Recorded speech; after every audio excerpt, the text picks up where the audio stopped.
గురుభ్యో నమః. గురుచండాల యోగం.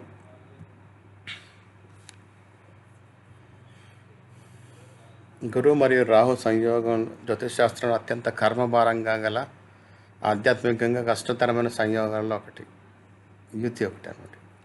ఇది మరింత అవగాహనతో, తక్కువ కోరికలతో మరియు దైవిక ఆ, ఒలుకుతున్న జ్ఞానంతో భూమి మీదకి అంటుపై ఆసక్తి కలిగిస్తుంది.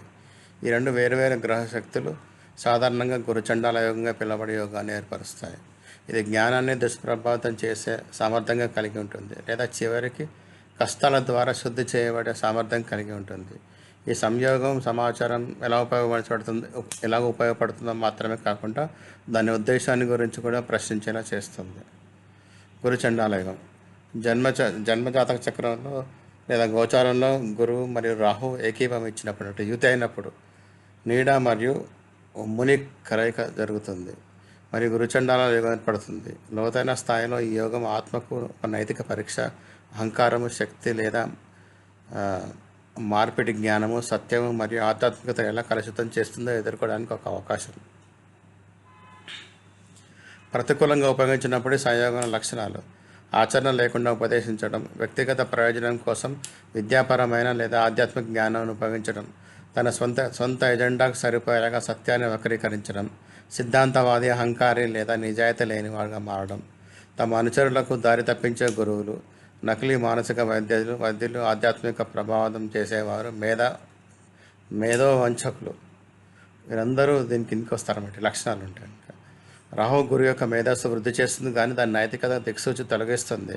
వ్యక్తిని ఒప్పించే సామర్థ్యం, తెలివి మరియు ఆకర్షణీయతంగా కలిగి ఉండవచ్చు, అయినా నైపుణ్యాలను స్థాయి, శక్తి లేదా మార్పిడి కోసం దుర్వినియోగం చేయవచ్చు. ఇది ఆశీర్వాదమా లేదా శాపమా?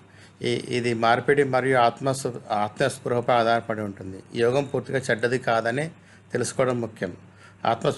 ఆత్మస్పృహ మరియు ఆధ్యాత్మిక క్రమశిక్షణతో అమలు చేయబడితే ఇది ఒక వ్యక్తిని నిర్భయ, అసంప్రదాయ ఆలోచనపరుడుగా మార్చగలదు. లోతైన అద్భుత లేదా నిషిద్ధ జ్ఞానాన్ని కూడా బయటికి తీయగలదు.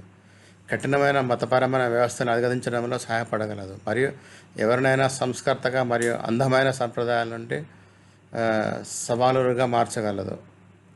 గురువు రాహు యొక్క ఆకాంక్ష నిజమైన ఆధ్యాత్మిక అవగాహన వైపు ఎత్తగలదు మరియు దానిని ఉన్నతమైన వ్యక్తీకరణ శుద్ధి చేయగలదు. అయితే రాహు తక్కువ స్పందనలలో గురువు యొక్క సూత్రాలను వక్రీకరిస్తుంది, జ్ఞానాన్ని ఆయుధంగా మారుస్తుంది.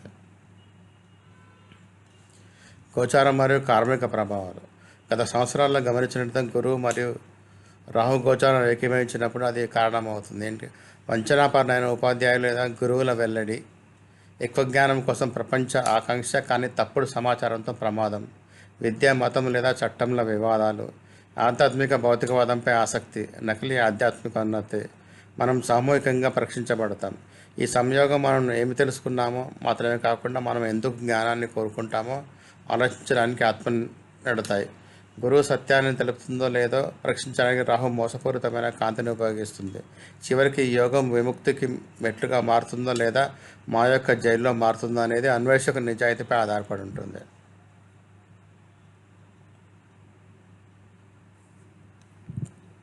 ధన్యవాదాలు. దయచేసి షేర్ చేయండి, సబ్స్క్రైబ్ చేయండి, లైక్ చేయండి, కామెంట్ చేయండి.